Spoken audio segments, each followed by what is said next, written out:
नमस्कार, बहुत स्वागत है आप सभी का। आप देख रहे हैं नेटवर्क 18 का सोशल मीडिया प्लेटफॉर्म। आपके साथ मैं हूं अपर्णा मौजम और मेरे साथ हैं मेरे सहयोगी पुनीत मिश्रा। और बिना लाग लपेट के, ना इधर ना उधर, सीधे पुनीत की खबर। पुनीत, आपके हाथ में क्या है? मेरे हाथ में है ये, देखिए, ये है मेरे हाथ में। अब आपको इसको क्या समझ में आ रहा होगा? ये क्या दिख रहा है आपको? ये दिखाइए, ये ईरान है, लिखा है हाँ। नीचे ईरान। ईरान लिखा हुआ है। हाँ, और ये लिखा हुआ है इजराइल। और ये लिखा हुआ है इजराइल। और नंबर्स बने हुए हैं, ये ग्राफ बना हुआ है एक तरह से। हाँ, बहुत सारे नंबर हैं। नंबर्स बहुत सारे हैं। मैं नंबर्स देख के पजल हो जाती हूँ। पुनीत तो एक्सप्लेन करेंगे। जी पुनीत। ये जो आप देख रहे हैं, ये है कुंडली। क्या है? कुंडली। और ये कुंडली ही तय करने वाली है, क्योंकि देखिए मिडिल ईस्ट में क्या हो रहा है। कल रात को क्या हुआ, ये खबर सबको मालूम है कि अचानक से इजराइल एक तरफ तो लेबनान पर अटैक किए हुए था और उसके कमांडर को भी, नसरल्लाह को भी ढेर कर दिया गया। और उसके बाद लेबनान में अपनी सेना को भी उसने दाखिल करा दिया, टैंक्स भी वहाँ पर तैनात कर दिए गए। ये सब कुछ चल रहा है। लेकिन लगातार बार बार जब इस्माइल हनिये की, हमास के चीफ की हत्या हुई थी, तब ईरान ने कहा था हम बदला लेंगे। बिल्कुल। और तब हम बैठे थे और चर्चा कर रहे थे कि क्या ईरान हमला करेगा इजराइल के ऊपर। लेकिन तब कुछ नहीं हुआ।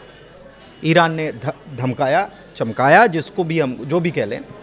उसके बाद कुछ नहीं हुआ। उसके बाद इजराइल ने अपना ऑपरेशन जारी रखा। फिर हिजबुल्लाह टारगेट पर आ गया। हिजबुल्लाह टारगेट पर आया तो हिजबुल्लाह को ज़मीन से साफ कर देना है।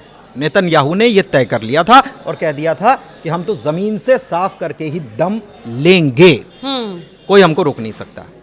उसके बाद नसरल्लाह को मार गिराया गया। फिर भी हमले थम नहीं रहे थे।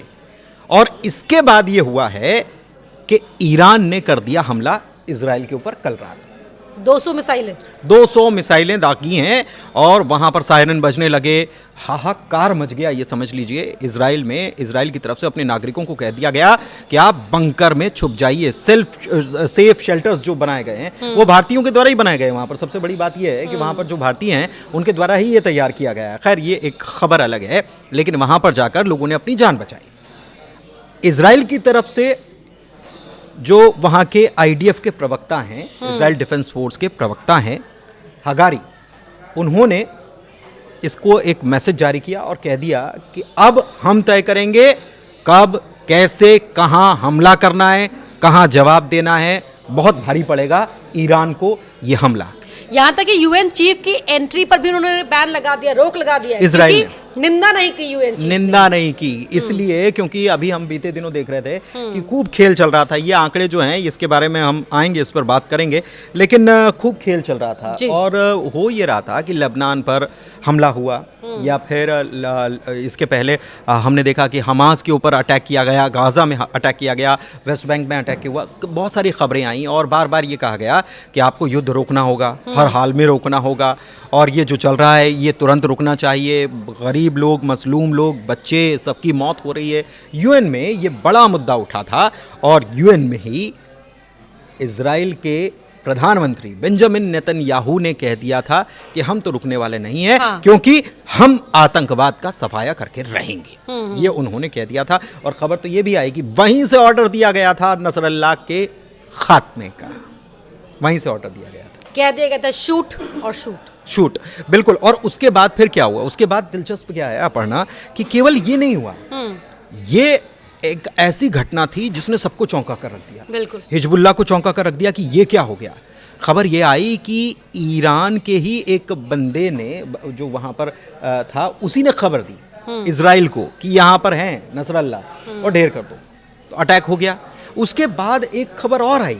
उसके बाद हूथियों के ऊपर अटैक करना शुरू कर दिया इजराइल ने। और हूथी जो हैं उन्होंने ये किया कि ईरान की तरफ जाने का रुख किया। कुछ कमांडर्स थे, हेलीकॉप्टर में सवार हुए, यमन से चले कमांडर्स थे, हेलीकॉप्टर में सवार हुए। हिजबुल्लाह के कमांडर्स थे, हूती कमांडर्स थे और ईरानी कमांडर्स थे इसमें। और ये तेहरान जाता है और हेलीकॉप्टर हो जाता क्रैश। तो ये क्या हुआ? आप देखिए कि इजराइल कितना खतरनाक होता जा रहा है और खतरनाक तरीके से उसने हमला किया। लेबनान में किस तरीके से हमला किया? पहले पेजर ब्लास्ट कराए, उसके बाद वॉकी टॉकी ब्लास्ट कराए, उसके बाद वहाँ के लोगों में कितना हैवॉक क्रिएट हो गया कि वहाँ पर आप सोचिए, आपके देश में अचानक से रेडियो पर संदेश बजने लग जाए कि आप इस इलाके को खाली कर दें। क्योंकि यहाँ पर आतंकी छुपे हुए हैं और हम आपके खिलाफ नहीं, उनके खिलाफ ऑपरेशन चला रहे हैं।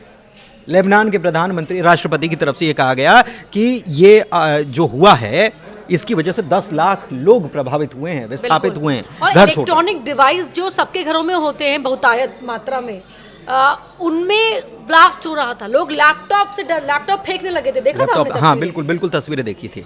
तो उसके बाद ईरान ने कर दिया हमला इजराइल के ऊपर, और उसके बाद ये तस्वीर के ऊपर हमको चर्चा करनी पड़ रही है। देखिए ये क्या है, अब ये जो है ये है global power fire index, global power fire index. अच्छा। मतलब इसमें है 145 मुल्क, पूरे दुनिया के 145 मुल्कों का ये एक्चुअल में एक डेटा इकट्ठा किया जाता है, किसके पास कितनी ताकत है, ओके, कौन किस नंबर पर काबिज है। तो देखिए पहले नंबर पर तो ये समझ लीजिए जो अपने आप को मुखिया जी कहते हैं अमेरिका, पहले नंबर पर उसी के पास सबसे ज्यादा ताकत है। सॉरी पुनीत, मैं आपको इंटरप्ट कर रही हूँ, लेकिन बहुत इंटरेस्टिंग है ये, अलग अलग चीजें जैसे पॉपुलेशन, यस बिल्कुल बिल्कुल। अब आप समझी, पहले तो किसी को लग रहा था कि शायद ये गेम है, ठीक है, लेकिन अब ये क्या है खास, देखिए इसमें आप देखेंगे डिफेंस बजट है, ठीक है, इसके अलावा पॉपुलेशन कितनी है, यहाँ पर आर्मी कितनी है, एक्टिव पर्सनल कितने हैं, परचेस पावर, फॉरेन रिजर्व कितना है, डिफेंस बजट कितना है, एयरपोर्ट्स, रेलवे, रोडवेज, ये सारी चीज़ें हैं। और इसके हिसाब से अगर दोनों का कंपैरिजन अगर हम करें ईरान और इजराइल का, तो ईरान है ग्लोबल पावर फायर इंडेक्स में 14वें नंबर पर, जबकि इजराइल है 17वें नंबर पर, नीचे है। ताकत ईरान की ज्यादा है। ओके, जो आंकड़े बता रहे हैं, जी हाँ, आंकड़े बता रहे हैं, वो पॉपुलेशन ईरान की ज्यादा है, जाहिर सी बात है, पॉपुलेशन ज्यादा है, और इजराइल की तो 1 करोड़ भी पॉपुलेशन नहीं है, जबकि आप देख सकते हैं कि पॉपुलेशन के मामले में ईरान जो है वो 17वें नंबर पर है ग्लोबल पावर फायर इंडेक्स। क्योंकि आपके हाथ में ईरान है, मेरे हाथ में इजराइल है, हाँ। हम कंपेयर करते, एयरक्राफ्ट इजराइल के पास 19 है। हाँ, एयरक्राफ्ट देखिए, बताइए मुझे जरा। 19 है यहाँ पर, एयरक्राफ्ट 19 है, ईरान के पास 22 है। अच्छा, फाइटर्स देखिए यहाँ पर 10 है, 16 है, अटैक टाइप 17 है, 31 है, ट्रांसपोर्ट 40 है, 7 है यहाँ पर, मतलब ट्रांसपोर्ट के मामले में उनके पास ज्यादा पावर है, ठीक है। ट्रेनर्स 19, ये यहाँ पर 27 है, तो इनके पास भी पावर ज्यादा है। ओके, अब नीचे आते हैं, हेलीकॉप्टर्स 29 है इनके पास, हाँ, इनके पास 32 है। ओके, ठीक है, अब आगे बढ़िए पुनीत जी। ठीक है, तो ये अटैकिंग हेलीकॉप्टर्स 34 है और अटैकिंग हेलीकॉप्टर्स 14 है। देखिए उसमें सबसे बड़ी बात क्या है कि एयरक्राफ्ट कैरियर्स जो हैं वो ईरान के पास भी नहीं है, मेरे ख्याल से इजराइल के पास भी नहीं है। एयरक्राफ्ट कैरियर्स 145 है इजराइल के पास। हाँ, मतलब 145 में से 145 मतलब जीरो। 145 मुल्कों में अगर आपकी रैंकिंग 145 ही है, रैंकिंग, हाँ ये रैंकिंग है, तो ये इस हिसाब से हेलीकॉप्टर कैरियर, डिस्ट्रॉयर इनके पास ये नहीं है। तो कुल मिलाकर ये है कुंडली। ओके, एयरक्राफ्ट कैरियर भी 0 है,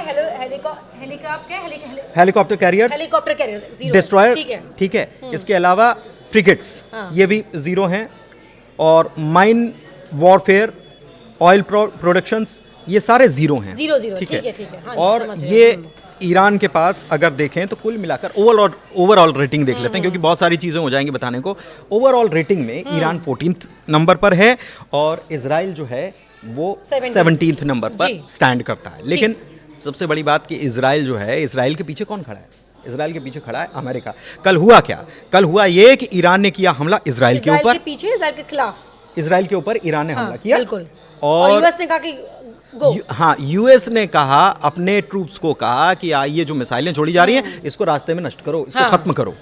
और अब ये अमेरिका ने भी कह दिया कि हम तो आपको बार बार समझा रहे थे, अमेरिका ने, इंटेलिजेंस ने पहले खबर कर दी थी इजराइल को कि भाई ऐसा हो सकता है। अमेरिका की तरफ से ये कहा जा रहा है कि हमने पहले ही बता दिया था। अमेरिका ने ये भी कह दिया है कि आपने करके ये गलत कर दिया, ईरान को कह दिया कि आपने ये करके गलत कर दिया। लेकिन ईरान अकेला नहीं है, ईरान ने इतना बड़ा कदम उठाया तो कुछ तो बात होगी। रशिया साथ दे ही रहा है, हमको ये मालूम है। चाइना भी साथ खड़ा हुआ है, क्योंकि अमेरिका और चाइना की दोनों के आपस में बनती नहीं है। तो ये तो पावर का खेल है सब कुछ, और उधर अमेरिका तो साथ दे ही रहा है। ये परिस्थिति बनी हुई है।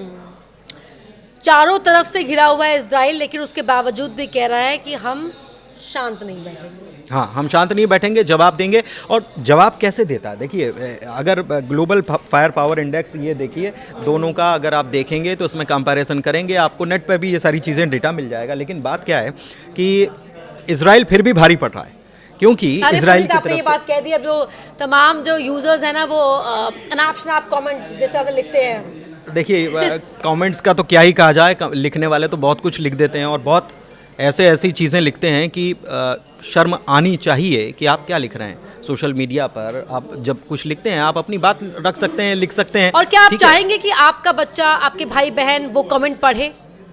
जरा सोचिए, आप सहमत असहमत हो सकते हैं पुनीत की बिल्कुल, बातों से, मेरी बातों से। बिल्कुल बिल्कुल। और देखिए हम किसी का पक्ष नहीं ले रहे हैं, हम तो यहाँ बात कर रहे हैं कि अभी बिल्कुल। परिस्थितियाँ जो खबरें आती हैं उसकी हम बात करते हैं। हम किसी का पक्ष नहीं लेते हैं यहाँ पर कि किसके पास। लेकिन इजराइल ने क्या किया आप देखिए, इजराइल ने अटैक लेबनान पर डायरेक्ट तो किया ही किया, लेकिन जिस तरीके से उसने हैवॉक वहाँ पर क्रिएट कर दिया उसको आप समझिए। बिल्कुल। हैवॉक ऐसे क्रिएट किया कि वहाँ पर पेजर पर अरबी में आता है मैसेज, और मैसेज जैसे ही खोलते हैं एक बीप बजता है, मैसेज के लिए हाथ में पेजर लिया जाता है और धमाका हो जाता है। ब्लास्ट। वहां पर डॉक्टर्स की तरफ से कहा गया कि मैंने अपने जीवन में इतनी आंखें नहीं निकाली जितनी कि मुझे इस घटना के बाद निकालनी पड़ी। इसको बोलते हैं हैवॉक क्रिएट करना। नसरल्लाह की मौत होती है, उसके बाद खामनेई को सेफ प्लेस भेज दिया जाता है, इसको बोलते हैं हैवॉक क्रिएट करना। बिल्कुल। इसको बोलते हैं भगदड़ मचा देना, इसको बोलते हैं इंटेलिजेंस। और युद्ध में एक चीज और है, दोनों तरफ से जब हमने देखा कि वेस्ट बैंक में इजराइल की तरफ से कार्रवाई हुई, या फिर गाजा में कार्रवाई हुई, या लेबनान में जो लोग ये सारी तस्वीरें आई, जाहिर सी बात है मीडिया से ये तस्वीरें आती हैं, ये सारी तस्वीरें आई और ये कहा गया कि देखिए कितने लोग प्रभावित हो रहे हैं। लेकिन उसके बाद कल क्या हुआ? कल ये हुआ कि इजराइल के लोग मारे गए, उनके ऊपर अटैक हुआ। मुंबई स्टाइल में भी अटैक हुआ, गोलीबारी हुई, कुछ हमलावर घुस गए, वो अटैक हुआ। वो तो आयरन डोम है, नहीं तो इजराइल की क्या स्थिति हो सकती थी ये किसी से छिपी नहीं है। ठीक है। अच्छा, इसके अलावा ईरान प्रॉक्सी वॉर तो छेड़ता ही है, हमको मालूम है। हिजबुल्लाह खड़ा करने वाला कौन, हूती खड़ा करने वाला कौन, और हमास। ये भूलना नहीं चाहिए हमको कि जो 7 अक्टूबर थी, आज हम 2 अक्टूबर को बैठे हैं और गांधी जयंती है। बिल्कुल। गांधी जी ने शांति की बात करी थी, लेकिन हमको ये भूलना नहीं चाहिए कि 7 अक्टूबर को पहला हमला किसने किया था। 1200 लोगों की मौत हुई थी। किसी का पक्ष नहीं है यहां पर। उसके बाद बहुत सारे लोग मारे गए, गाजा में मारे गए, वेस्ट बैंक में मारे गए, लेबनान में मारे गए। हिजबुल्लाह के कमांडर्स को अगर निशाना बनाया गया तो आम लोग भी इससे परेशान हुए। बिल्कुल। तो कुल मिलाकर वॉर किसी सॉल्यूशन का हल नहीं है। भारत भी ये कहता है, भारत भी यही कहता है कि वॉर किसी, बैठिए बात करिए, कूटनीतिक चर्चा करिए, उसके ऊपर निकालिए सॉल्यूशंस। लेकिन आप ऐसे हमले करते रहेंगे और ये अगर ये ताकत दिखाते रहेंगे तो ताकत दिखाते रहिए ताकत। बिल्कुल। तो इसी के साथ हमारी तरफ से फिलहाल इतना ही। ठीक है पुनीत, बिल्कुल। धन्यवाद। धन्यवाद, बहुत धन्यवाद।